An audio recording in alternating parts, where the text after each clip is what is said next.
A Paraná Educativa apresenta Justiça para Todos. Tudo o que você precisa saber sobre a justiça.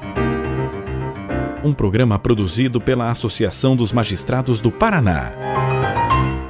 Olá, muito boa tarde para você que está sintonizado aqui na Rádio Paraná Educativa. Está começando a partir de agora o programa Justiça para Todos. Eu sou Patrícia Armentano e agradeço a sua companhia. A Black Friday está chegando, período de promoções pré-natalinas mais aguardado pelos consumidores e pelo comércio varejista. Porém, com o grande volume de dinheiro que circula nessa temporada, os consumidores devem ficar atentos aos riscos de golpes e possíveis fraudes.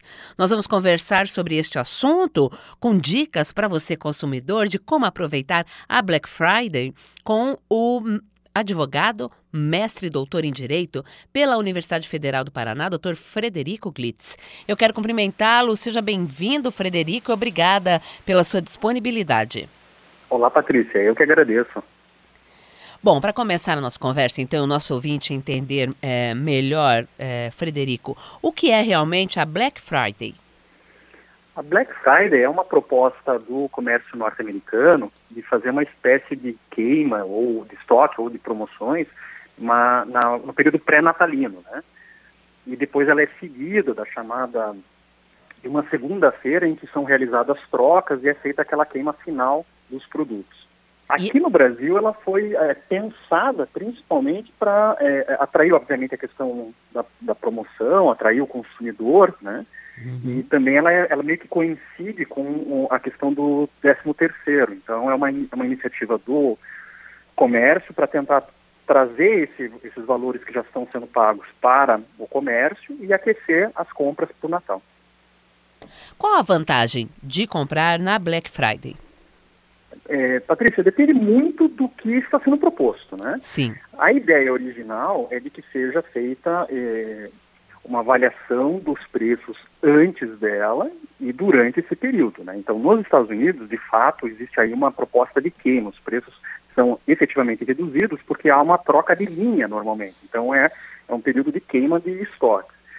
Aqui no Brasil, a gente precisa prestar bastante atenção para ver se de fato está sendo feito algum tipo de atividade promocional, porque algumas vezes esse anúncio, essa publicidade em torno dos descontos, ela não é propriamente correta, né? A gente percebe que nos períodos anteriores à Black Friday há um aumento do preço para daí ser dado um desconto que, na verdade, não é desconto concreto, né? Bom, tem que saber quando a Black Friday vale mesmo a pena, não é? Então eu lhe pergunto, como comprar de forma segura? Eu sugiro sempre que o consumidor tenha uma postura desconfiada e responsável. Desconfiada em que sentido, né? Os anúncios são sempre muito sedutores, eles usam técnicas, por exemplo, de pressão, né? Você precisa comprar em tantos minutos, é só hoje, é a última oferta. Guardar um pouquinho aqui de calma, de serenidade, para não ser pego aí pela ansiedade. Sim. E verificar, de fato, se aquele preço faz sentido, se num período imediatamente anterior ele não era outro, né? E se aquele produto ou aquele serviço, de fato, vale aquele valor que está sendo proposto. Existe uma série de sites que fazem comparação de preços, e em alguns estados, inclusive, há legislação que obriga o fornecedor a divulgar o preço que era feito antes. Então, o consumidor consegue, com uma pesquisa, por exemplo, na internet, consegue descobrir, inclusive, em termos nacionais, qual é a média de preços daquele produto ou serviço. E ele deve ser responsável porque a gente também tem que avaliar a situação econômica, né? A gente está falando de um período em que a economia não está tão aquecida assim, um período de inflação, a possibilidade de endividamento, né? E até mesmo a questão ambiental, né? A gente não pode ser seduzido pelo simples consumismo e a gente tem que avaliar se aquele produto ou serviço de fato valem o que é proposto e se de fato nós precisamos daquilo. Então também uma questão aqui de responsabilidade. A questão da compulsão, por exemplo, o senhor quer dizer, não é mesmo? Por exemplo, né? Nesses casos é sempre bom deixar um tempo, né? Então, por exemplo, evitar a compra por meio de métodos de pagamento imediatos, como o Pix.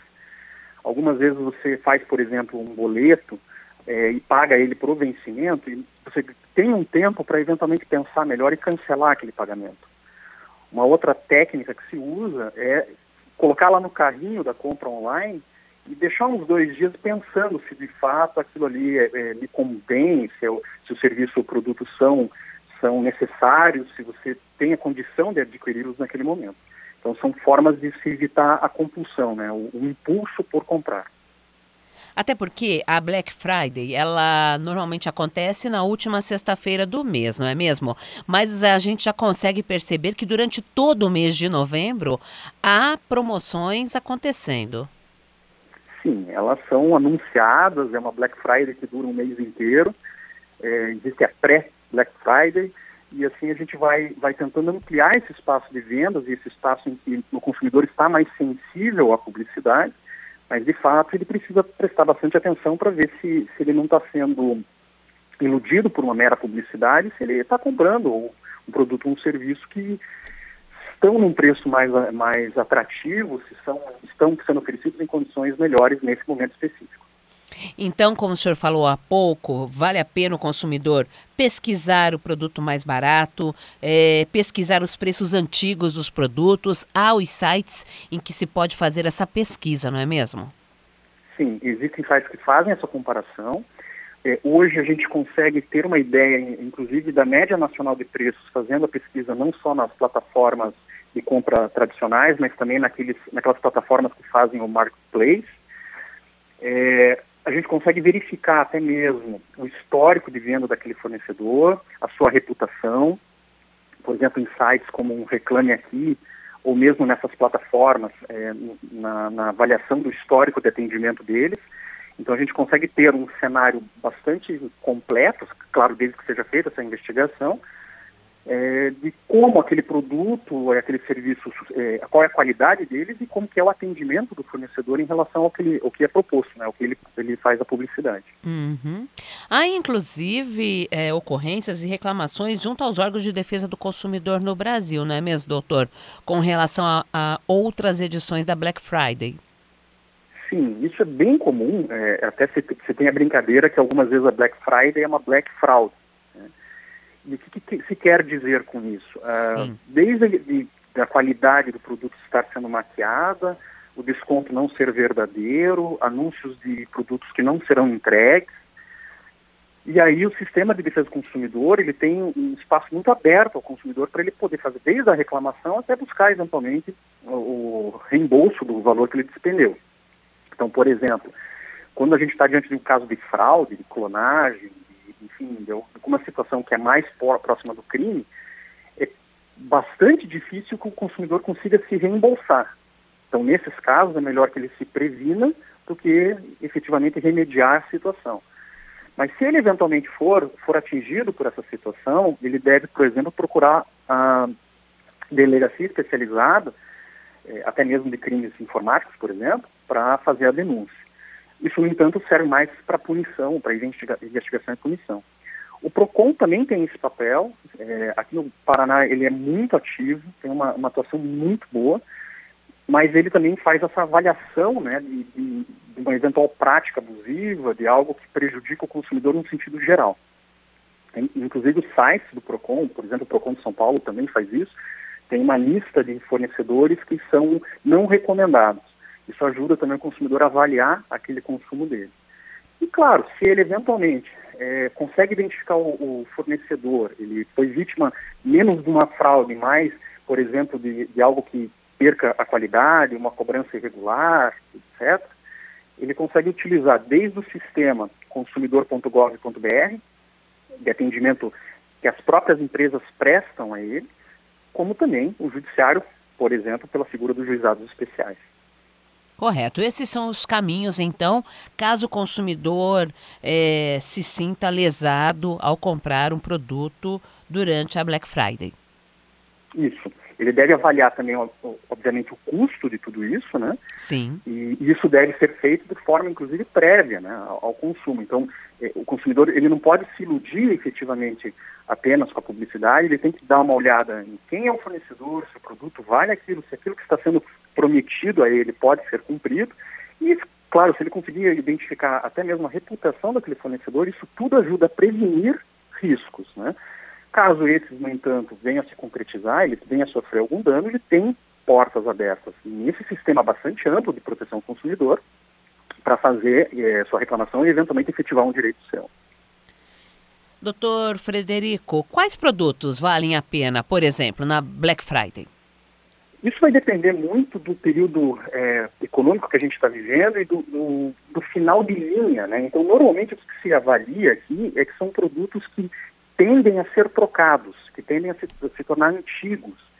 Então, são normalmente produtos ligados a uma determinada estação, como, por exemplo, vestuário, ou, eventualmente, que tem algum sistema que vai ser atualizado, por exemplo, sistema operacional que vai ser atualizado e que ele vai entrar, então, nesse processo de extinção. Esses, normalmente, são os produtos que vão ter uma possibilidade de queima maior e, consequentemente, de maiores descontos. Produtos que estão ainda dentro, entre aspas, da moda, ou que ainda possam continuar sendo comercializados sem nenhum tipo de restrição, esses serão produtos que não vão ser utilizados, que não vão ter descontos tão efetivos assim.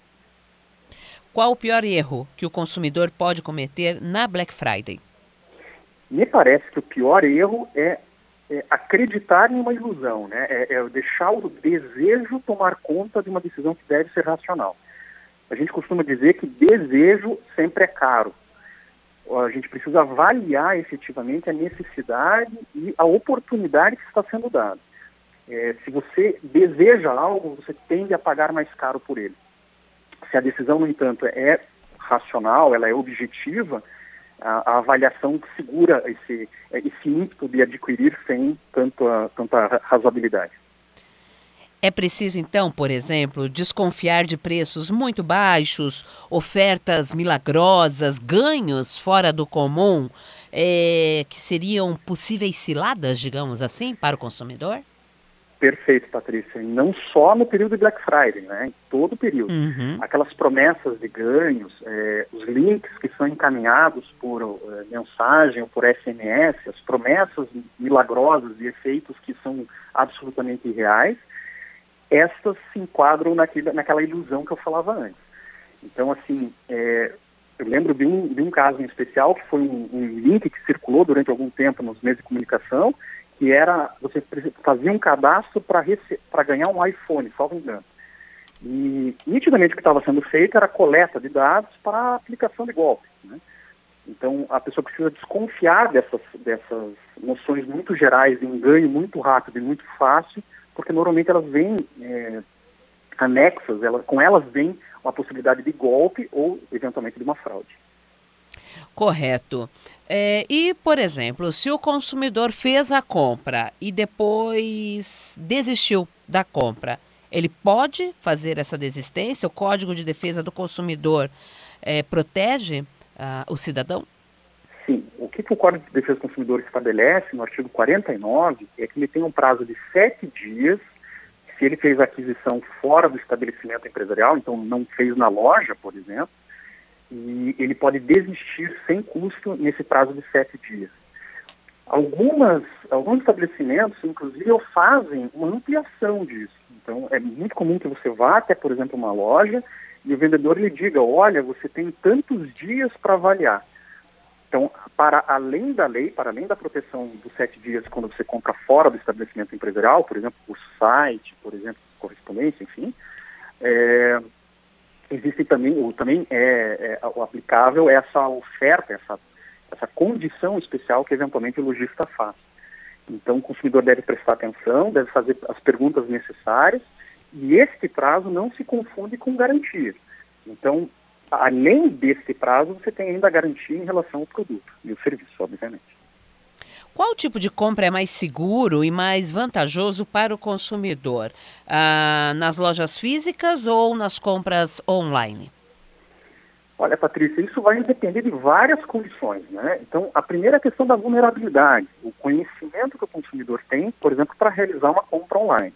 Quais são normalmente os riscos nisso, né? A exposição de dados, acesso a links que não são recomendados porque clonam ou colocam vírus para dentro do seu equipamento, eventualmente a clonagem de cartões de crédito. Então, esses são riscos diferentes, por exemplo, de uma loja. Se a pessoa se sente mais... Eu, pessoalmente, acho que quando a gente está comprando pela internet, a gente tem mais dificuldades, por exemplo, de avaliar tamanho de roupa, avaliar tamanho do equipamento, do produto, as características físicas dele. Então, uma forma de, por exemplo, contornar esse risco é eventualmente ir até um estabelecimento físico, verificar como que é aquele produto que está sendo comprado, que se deseja, para depois, por exemplo, fazer a compra online. Normalmente a compra online, ela tende a ser em condições mais vantajosas, o preço tende a ser menor, por uma característica muito simples, a competição é nacional. Então, as particularidades, por exemplo, tributárias dos diferentes estados faz com que, eventualmente, o custo fique menor. O que se tem, no entanto, é o frete. Então, algumas vezes o preço pode ser até menor, mas se você somar o frete que é informado normalmente no segundo momento, pode ser que o preço já não vale a pena. Outra questão também é a disponibilidade imediata. Então, se você precisa sair do lugar com o equipamento, com o produto, enfim, ou com o serviço realizado, você não tem muito como fazer essa aquisição esperando o tempo, por exemplo, de entrega que é exigido numa compra online. Por isso, a necessidade do consumidor é que vai muito mais condicionar a escolha dele por uma forma ou por outra. Mas ele tem que prestar atenção nas condições específicas de cada um dos casos, né? Há riscos também, relatos de consumidores que fazem a compra online e acaba acontecendo de fazer o pagamento e não receber o produto. Sim, isso infelizmente é comum, e aí a gente volta ao tema da prevenção, né? O primeiro ponto que o consumidor deve tomar cuidado é justamente quem é o fornecedor daquele produto ou serviço que está lhe sendo oferecido online. Existem sites que parecem oficiais, mas não são. A gente normalmente presta bastante atenção daí naquele caminho que fica no programa que você está acessando na internet. Uma recomendação sempre válida é que quando você olhar esse caminho, né, o site da loja, haja aquele cadeado ao lado. Aquilo quer dizer que o site é mais seguro. Então é um indício, né? Outra avaliação que pode ser feita é quando, por exemplo, você faz compras em marketplaces, como, por exemplo, o Mercado Livre ou o Amazon. Nesses casos, você tem um intermediador. Então, a compra tende a ser, entre aspas, mais segura, porque ela tem esse intermediador que vai assegurar, que vai garantir o consumidor do cumprimento, ou que, eventualmente, se der algum problema, você tem a quem recorrer, né? Também é possível fazer uma pesquisa. Algumas vezes, o próprio jogar o nome da loja no Google, você consegue ter acesso a algumas reclamações. O site Reclame Aqui é um exemplo disso, mas não é o único. Você consegue verificar ali, eventualmente, a reputação que o mercado está dando para aquele fornecedor. Então, quando o consumidor se propõe a fazer essa aquisição por meio online, é importante que ele faça essas investigações antes para identificar se aquele fornecedor que tem um produto que ele deseja e condições que são tão atrativas, se de fato ele vai conseguir cumprir aquilo que está se propondo. Hoje a verdade ainda é mais complexa, né? Porque você tem ainda a possibilidade de fazer aquisições internacionais pela internet. Então esse cuidado é muito recomendado, até para que você eventualmente não compre um equipamento eletrônico e receba um tijolo no lugar dele. Que infelizmente parece anedota, mas isso acontece algumas vezes. Uhum. E hoje também é uma outra questão, doutor Frederico. Além do site oficial da loja, há a possibilidade também de baixar o aplicativo dessa mesma loja no celular. Por qual dos dois caminhos é mais seguro fazer a compra? O aplicativo, ele te dá uma certa segurança no sentido de que ele é o oficial, né? Desde que baixado de forma adequada, na loja adequada, e seja o aplicativo mesmo daquele fornecedor, porque alguns aplicativos acabam aparentando ser, e você identifica que eles não são, principalmente pelo nome do desenvolvedor. Então isso tem que ter um pouco de cuidado. A comprar pelo aplicativo em si, ou ao invés do site, em si não deveria ser tão distinto assim. Mas a gente tem algumas situações que o consumidor precisa prestar atenção. Sim. A primeira é que o aplicativo normalmente está associado a um equipamento móvel e o equipamento móvel vai ser identificado aonde ele está, geograficamente aonde ele está.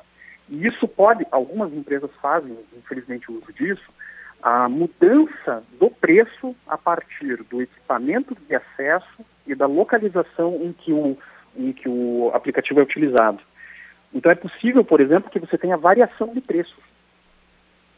Algumas vezes também os valores praticados no site e no aplicativo são diferentes. Então você precisa olhar para ver qual dos dois é mais vantajoso para aquele seu consumo. Um outro dado que também precisa ser levado em consideração é que algumas pessoas têm mais dificuldade com o aplicativo na medida em que a tela é menor, o tipo de rolagem é diferente, enfim. Por isso, o acesso, talvez, ao site para as pessoas que tenham mais dificuldade no manejo do equipamento móvel, talvez seja mais aconselhável. Mas são precauções, né? São cuidados que o consumidor deve ter, não acreditando prontamente que sempre haverá um melhor. Na verdade, ele precisa sempre fazer essas comparações, até mesmo entre diferentes aplicativos, diferentes sites, para poder checar quais serão as melhores condições para ele. Sim, uma outra dica também imprescindível, mas é sempre muito importante a gente falar para o nosso ouvinte, doutor Frederico, é que é necessário sempre guardar os registros de compra e as notas fiscais do produto adquirido, não é? Sim, e esse é um cuidado muito importante, Patrícia, porque o que acaba acontecendo é que a forma como hoje a gente realiza esse tipo de transação mudou muito, né? Sim. Então, antigamente você ia até a loja, você saía da loja com o próprio produto, saía já com a nota fiscal.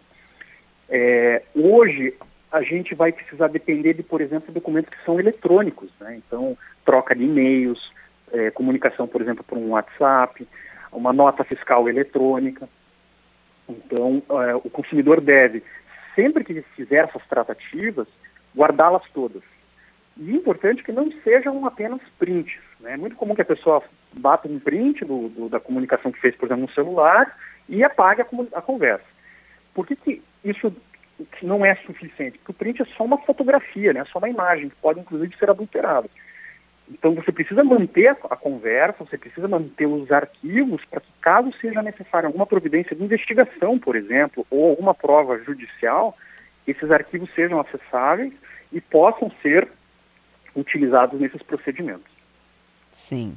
Pela sua experiência, doutor, em outras edições da Black Friday, nessa pré-promoção deste ano, há novidades, há novos tipos de riscos, de perigos, no momento, na pré-promoção da Black Friday? O que a gente tem visto e lido é que este ano as promoções elas estão menos tentadoras e o espectro, né, o âmbito delas é menor. Por quê? Aparentemente por conta justamente das restrições que a gente ainda vem sofrendo em razão do desaquecimento da economia. O que nos parece que o consumidor deve, então, prestar bastante atenção é justamente com algo que veio para a discussão geral a partir da metade desse ano, que é o superendividamento. Então, no momento em que a economia não está tão aquecida, em que as pessoas estão com um pouco de incerteza em relação ao seu futuro, futuro especialmente financeiro, do trabalho, enfim, ela não pode ser seduzida por condições comerciais que não sejam plenamente entendidas. E o que você quer dizer com isso? Sim.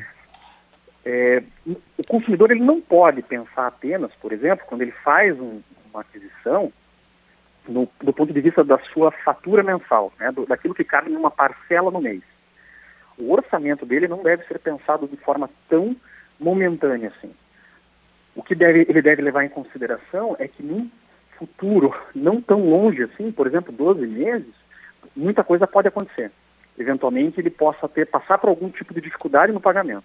E isso vai criar um problema para ele, que vai desde o lado de ter um nome sujo, por exemplo, restrições ao crédito, até eventualmente pagar muito mais caro por algo que efetivamente não valia a pena. Então, ele precisa pensar como que ele vai adquirir aquilo, se ele eventualmente precisa parcelar, quais são os encargos que isso quer dizer, quais são as consequências caso ele descumpra esse contrato, e se dentro desse contexto todo ainda assim vale a pena ele ter um plano B caso aconteça alguma coisa. Esse cuidado, que deveria ser normal, ele é menos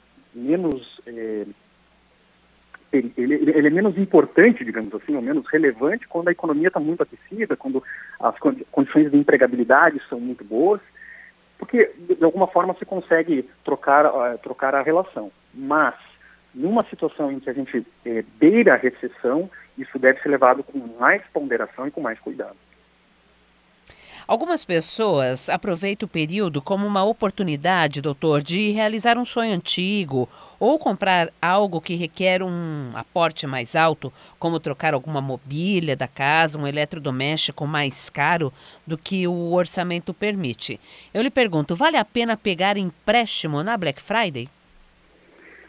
A gente normalmente não indica fazer empréstimo para consumo, né? Por quê? Porque o consumo ele é sempre passageiro, né? O consumo é algo que não é para sempre, ele é para um período. Uhum. E aí a gente tem que levar em consideração a questão do desejo, obviamente, mas também a questão do que aquele empréstimo vai representar na sua vida e de eventual dificuldade futura para um agrado, me permita usar essa expressão, um agrado momentâneo. Então, normalmente, o empréstimo sai muito caro para uma realização de consumo, principalmente porque existem encargos, né? Quando você pega um empréstimo, você está pegando dinheiro de alguém, você vai remunerar esse alguém. E aí a taxa de juros, se você levar em consideração a média, ela tem que repor, por exemplo, o período inflacionário e ela ainda tem que remunerar o empréstimo que é feito. Então, num período como o nosso atual da economia, em que há uma tendência de subirem os juros justamente para frear a retomada inflacionária, você tem um cenário em que o dinheiro vai ser caro para pegar, emprestado para pagar alguma coisa. Então você vai pagar muito mais caro do que se eventualmente você fizer aquilo que era recomendado desde sempre, né? Guardar dentro do seu orçamento um valor para que você possa, na negociação, conseguir um desconto melhor porque pago à vista. Isso é outro cuidado que o consumidor tem que ter, porque as coisas estão um pouco invertidas no comércio. Como as relações se tornaram muito financeiras, muitas vezes você chega com dinheiro para comprar à vista e o próprio fornecedor diz que não tem desconto para o pagamento à vista. Quando se fala isso, o que está se dizendo é que, na verdade, você já está pagando juros naquela prestação. Quer dizer, então, que aquele produto já está mais caro do que o normal. E provavelmente você vai encontrar no mercado aquele mesmo produto por um preço inferior, negociado, pagamento à vista. Outro cuidado que o consumidor deve ter é quando lhe é dito que ele pode dividir aquele pagamento em X vezes sem juros. Mais uma vez, o que está acontecendo é que dentro do preço já está embutido o valor da remuneração por essas parcelas. Na verdade, ele está comprando a prazo e pagando juros. Então, se ele conseguir identificar um fornecedor que lhe venda à vista, negociando, muito provavelmente ele vai pagar mais barato. Correto. Para finalizar a nossa conversa, doutor, eu gostaria que o senhor desse dicas de como não se endividar na Black Friday. Me parece, Patrícia, que a grande dica é ter calma, avaliar exatamente o que está sendo proposto e quais são as suas condições, se aquilo é desejo ou é necessidade, e se aquele desejo ou aquela necessidade são compatíveis com o seu orçamento e com o que o mercado está praticando para aquele produto ou serviço. Então, se eu pudesse dar uma dica para o consumidor em uma só, eu diria para ele, tenha calma, pense bastante, avalie, para daí fazer um consumo responsável, que não vai te criar mais problemas do que aquele agrado, como eu usei há pouco, momentâneo, que vai lhe trazer aquele produto ou serviço. Muito bom, e eu quero agradecer novamente a sua entrevista hoje aqui. Eu que agradeço, Patrícia. E até uma próxima. Até uma próxima. Quero agradecer também a sua sintonia. Conversei hoje aqui com o advogado, mestre, doutor em Direito pela Universidade Federal do Paraná, Dr. Frederico Glitz, e nós falamos sobre as vantagens e os riscos da Black Friday. O programa Justiça para Todos fica por aqui. Eu sou Patrícia Armentano. Até a próxima edição. Justiça para Todos. Tudo o que você precisa saber sobre a justiça. Um programa produzido pela Associação dos Magistrados do Paraná.